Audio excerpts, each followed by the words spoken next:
Students again welcome to my channel Prashant Gaur classes. और आज हम बात करेंगे the very most important chapter GST, जो कि क्लास 10th का पहला चैप्टर है आईसीएसई बोर्ड का। तो चलिए शुरू करते हैं। So firstly we will know what is GST. GST means goods and service tax. Means अगर कोई हम गुड्स परचेज करते हैं या कोई सर्विस परचेज कर रहे हैं तो जो भी हमको as a tax percentage tax देना पड़ता है वही हमारा होता है जीएसटी। जैसे सपोज अगर कोई ऑब्जेक्ट है जिसका एसपी हमारा 100 रुपीज़ है, 100 रुपये में कोई ऑब्जेक्ट को बेचा जा रहा है तथा हमारा जो टैक्स परसेंटेज उस पर है वो लग रहा है 5%। So how we will calculate the tax? तो tax will be 5% of 100 rupees. It means 5/100 into 100. It means 5 rupees will be paid as a tax. And now the total amount which will be paid will be 100 plus 5 rupees is equals to 105 rupees. So 105 रुपये हमें as a total tax plus with amount of object हमें देना पड़ेगा। Got it guys? सो आगे बात करते हैं कि जीएसटी कितने टाइप्स की होती है। So basically the GST are of 3 types: SGST, CGST and IGST. So what is SGST? The GST which is collected by state government। जो भी टैक्स हमारी स्टेट गवर्नमेंट कलेक्ट करेगी वो SGST में आएगा। And the GST which is collected by central government, that is GST is called CGST. And what do you mean by IGST? So IGST का full form होता है integrated GST. This GST is collected by government when the sales are interstate। अभी हम लोग आगे बात करते हैं what is intrastate and what is interstate. So यहाँ तक सबको समझ में आ गया होगा। SGST means the GST which is collected by state government. CGST means the GST which is collected by central government. And IGST is the integrated GST which is collected by government when the sales are interstate. Now अब हम बात करते हैं sales की। So basically sales 2 types की होती हैं। Firstly is intra state and second is inter state. What is the main difference between intra state and inter state? Is if the sales happen in the same state, means अगर हमने कोई object किसी same state में ख़रीदा और उसी state में हमने बेच दिया तो वो हमारा आ जाएगा इंट्रा स्टेट में। एंड इंटर स्टेट में क्या होगा? Sales happen between 2 states, 2 different states, या हम कह सकते हैं the cities of 2 different states. जैसे एक एग्ज़ाम्पल ले लेते हैं। मान लीजिए कि हमने यहाँ पे इंटर स्टेट में एक सामान ख़रीदा लखनऊ में और उसको हमने क्या किया, बेच दिया कानपुर में। तो यूपी में लखनऊ भी है, यूपी में कानपुर भी है, तो हमने सेम स्टेट्स में क्या किया, अपने सामान को ख़रीदा और बेचा। तो ये हमारा आ जाएगा एग्जाम्पल इंटर स्टेट में। एंड इंटर स्टेट में क्या होगा? If I have bought the object in UP and I have sell that item in MP, so it will be known as a inter-state, sorry, got it guys? Now यहाँ पे जो हम अभी ऊपर SGST और CGST के बारे में डिस्कस कर चुके हैं, तो इंट्रा स्टेट में क्या होगा? हमारे पास SGST और CGST की बात होगी। और यहाँ पे इंटर स्टेट में क्या होगा? इंटर स्टेट में टोटल हमारी IGST की बात होगी. Got it guys? So when the sales is intra state, so the GST will be halved. Means if the tax percentage is 18%, then GST will be halved such that SGST will be 9% and CGST will also be 9%. Got it guys? And when the sale is interstate, we will talk about only IGST.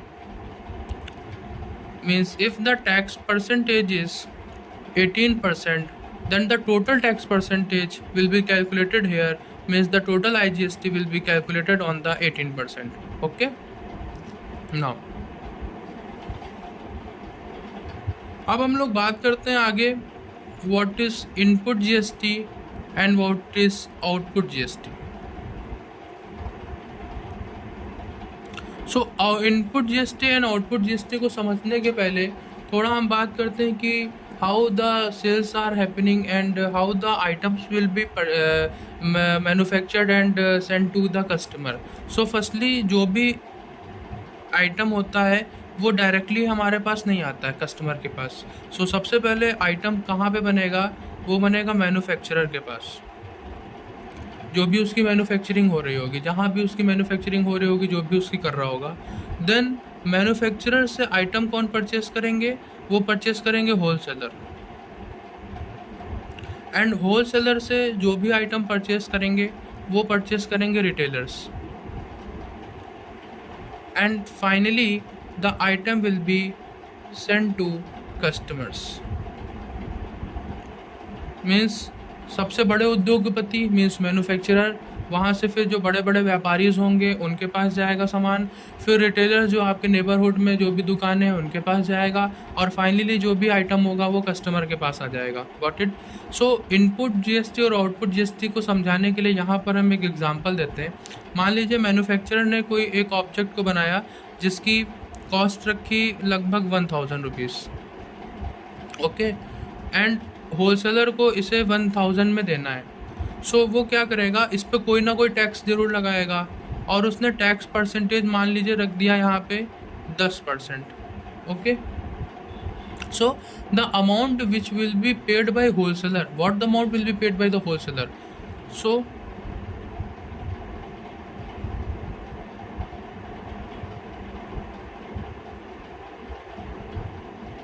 amount paid by wholesaler will be 1000 plus 10% of 1000. Means 1000 plus 10 upon 100 into 1000 means 1000 plus 100, it means 1100 rupees. So यहाँ पर जो total amount paid करेंगे wholesaler वो paid करेंगे 1100, and the tax which would be paid by wholesaler is 10% of 1000. It means जो wholesaler tax paid करेंगे वो paid करेंगे लगभग 100 रुपीज़ का. तो यहाँ पर जो ये टैक्स होलसेलर मैन्युफैक्चरर को देगा वो हमारा होता है इनपुट GST. ये वाला जो टैक्स हमारा है ये आएगा इनपुट GST में. The tax which will be paid by wholesaler to manufacturer. Now wholesaler, हाँ एक बहुत इम्पॉर्टेंट थिंग आपको जो समझनी पड़ेगी यहाँ पर कि GST जो है, GST हमेशा ध्यान दीजिएगा, GST will always calculated on SP means selling price. GST हमेशा सेलिंग प्राइस पे ही कैलकुलेट होगी, नॉट MRP. ध्यान दीजिएगा, GST will always calculated on SP. Now अब यही जो होलसेलर है इसने क्या किया, सामान को ख़रीद लिया 1100 रुपये में. अब जब रिटेलर इससे ख़रीदेगा सामान तो क्या होलसेलर केवल 1100 में ही दे देगा? उससे तो उसका घाटा हो जाएगा.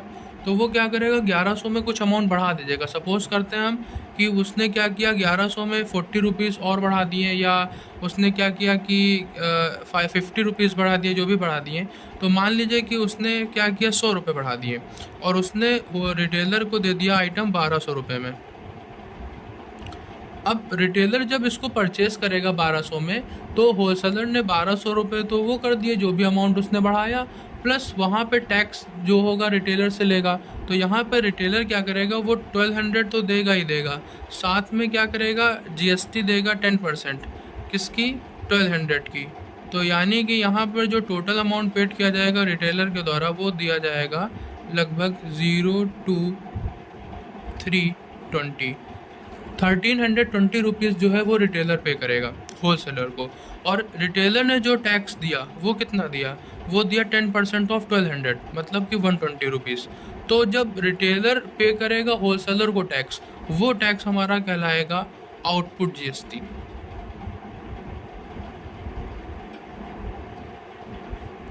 ओके, नाउ अब यहाँ पर अगर बात करें कि how much amount of the object will be paid by wholesaler to manufacturer, या how much amount of GST paid by wholesaler.